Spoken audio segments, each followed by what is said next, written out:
It's time for the weekly mailbag. If you have something you want to say to me, and many of you do, you can email info@davidpakman.com. Please don't abuse it, but you can do that. You can email info@davidpakman.com. Let's get right in. We're going to start with a very, very ugly message. This one actually came in via Facebook.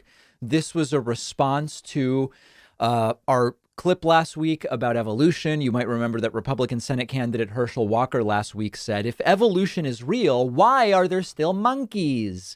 And we talked about that last week. Now, this viewer wrote to me very angry, making the following counterpoint. Think about water. Did it came from, or did it also evolved? And, I never have considered the evolution of water in this entire crazy thing we called life. I don't have an answer to that. This person also went on 2 hours later to write and say, as a follow-up, in all caps, Jehovah is the name of the creator, whether you believe it or not. Just because you may not like it doesn't mean is not true. So quite a diatribe from the standpoint of the evolution of water. And this, of course, a reminder that education is really a problem in the United States. If we had a solution to the education problem, we would be much better off politically, we would be much better off culturally, and we would be much better off economically, I would argue. So there it is, the evolution of water, not something I had thought about before.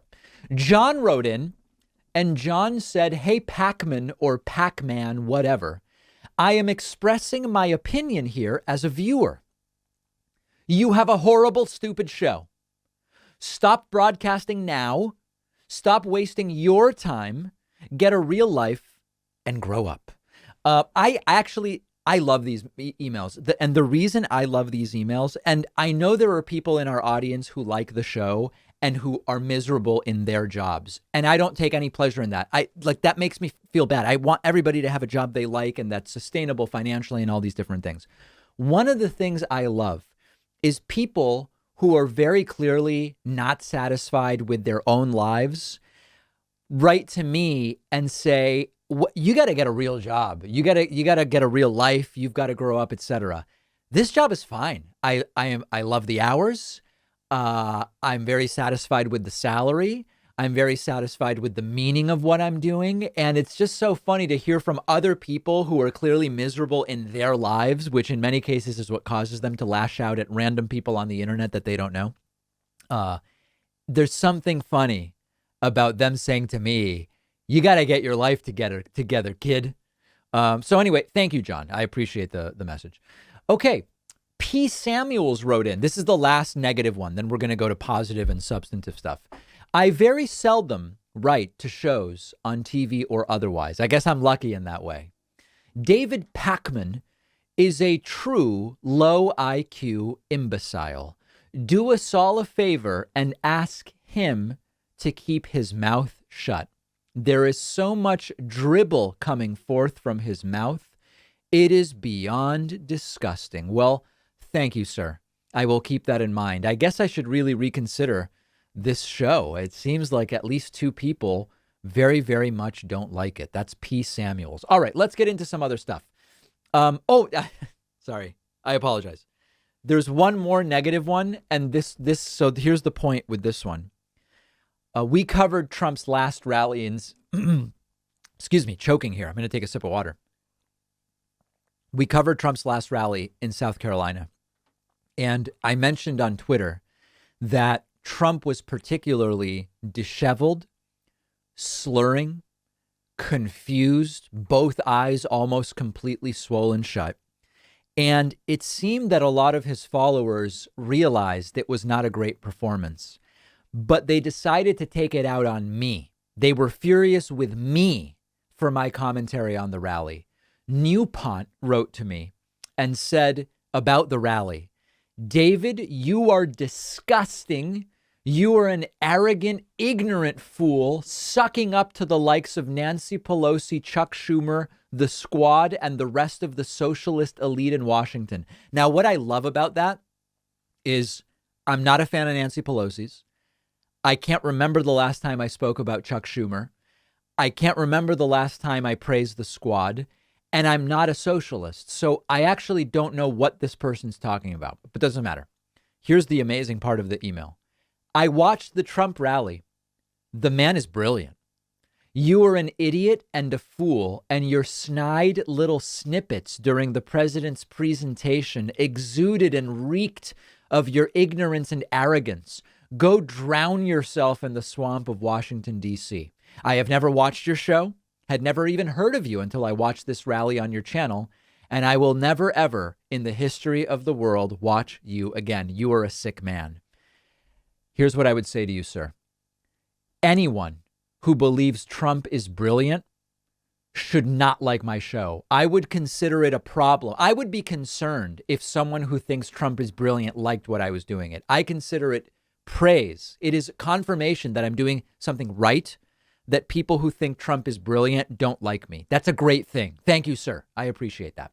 Okay, David wrote in with some ideas for an alternative to screed.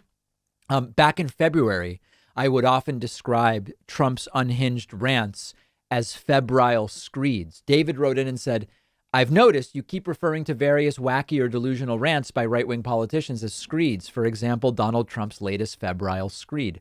Perhaps a distinction without a difference, but technically screed refers to a written rant, not a spoken one, as you mean to say. There are a number of alternatives you can test out, including diatribe, tirade, and polemic.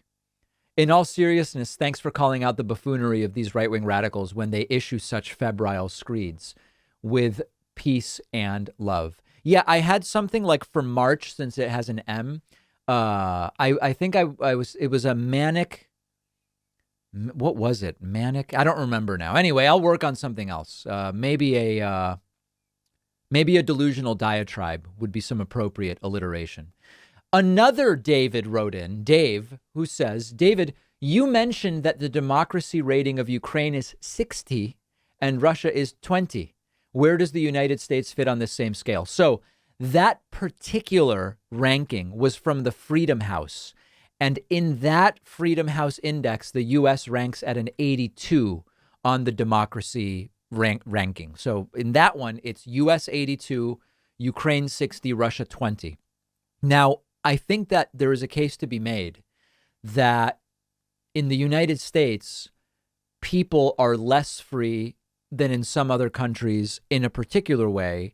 And that is the ability to live your life the way you want without worrying about having medical coverage. That's not typically considered in most of these kind of like freedom and democracy rankings. I would argue, and I would argue it very strongly, that if you know that no matter what you do, you have medical care, you are more free to pursue a passion that may not come with health insurance and the job that you would tend to have to get health insurance. You are free to stay home and raise children without having to worry about, will I have health insurance? So that's not typically part of these freedom and democracy rankings. I believe it should be, because in countries where you are guaranteed health care, regardless of your job, you are more free in a sense, although I understand that it's a little bit different than issues of corruption and the like. But in the Freedom House Index, the U.S. ranks at 82 compared to Ukraine 60 and Russia 20.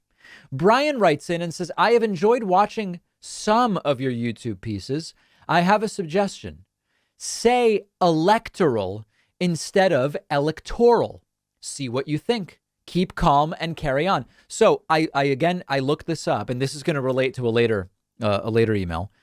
I am finding that both pronunciations, electoral and electoral, are both appropriate. Electoral comes more naturally to me. And I don't know if it's that I speak English as a second language or what, but electoral just feels more natural. Okay, Sherry wrote in asking, is the White House beautiful or is it a dump? David, go back and look at videos from when Trump first won in 2016 and went to the White House. He called the White House a dump. Now he says it's beautiful, the beautiful White House. What a schmuck he is. As bad as Hitler, disgusting human being. Thanks. Keep up the good work. Yeah, I mean, listen, the guy's a total hypocrite. Putin's good or Putin's bad. Ukraine's good or Ukraine's bad. He will build the wall or not, or he'll replace Obamacare or he won't, or it doesn't matter. It doesn't matter what he says. We don't really know what he believes. I believe he basically believes nothing. He believes whatever is convenient to say at the time. But yeah, and I actually remember the opposite also, because there were times while Trump was there that he called the White House beautiful. And then now that Biden's there, says that it's a dump and it's been disgraced or whatever. Sherry, I just wouldn't worry about it. Don't worry about what Trump says on the White House. Last email is from Kate. Kate says you might want to be careful citing a dictionary as a prescriptive reference. This is a common error. A dictionary is a descriptive tool, not a prescriptive one. It describes the language that existed at the time of publication. Using the dictionary to say, the dictionary says X means Y isn't helpful. The dictionary doesn't tell people what to use now. It tells you what people used then. Well, I mean, listen, that's totally fair.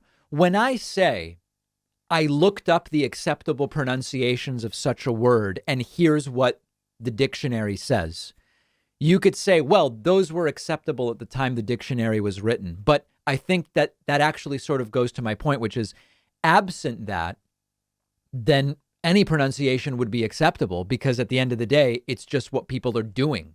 It would be you would better be able to justify. No, the pronunciation of electoral is appropriate because it's what I use.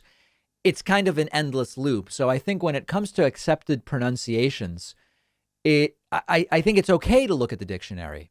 But I do understand how looking at the dictionary for definitions like, when Jesse Lee Peterson said to me, what is a man? The dictionary may not reflect the political and cultural realities of the time. I think that that's fair.